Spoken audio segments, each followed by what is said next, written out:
Sa isang relasyon, normal lang ang makaramdam ng selos at duda. Pero kapag hindi ito na-handle ng tama, maaari itong sumira ng tiwala at pagmamahalan.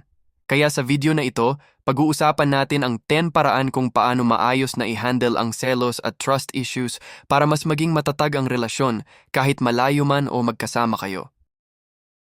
1. Maging honest sa nararamdaman.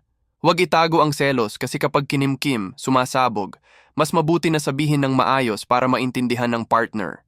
2. Clear communication.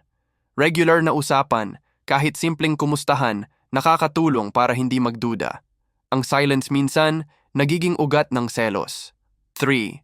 Magbigay ng assurance. Simpleng, ikaw lang ang mahal ko, o pagpapakita ng consistency sa actions ay malaking bagay para mawala ang duda. 4. Avoid overthinking. Huwag agad gumawa ng sariling conclusion based lang sa hinala. Alalahanin, hindi lahat ng late reply ay may ibang dahilan. 5. Set boundaries. Mag-usap kung ano ang okay at hindi okay para sa inyong dalawa. Halimbawa, gaano ka-close sa opposite sex. 6. Trust until proven otherwise.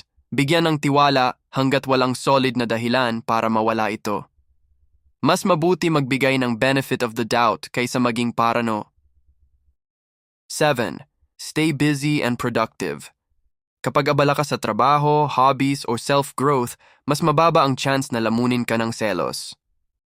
8. Avoid comparing. Huwag ikumpara ang relasyon nyo sa iba. Bawat couple may sariling paraan ng pag-handle ng distance at tiwala.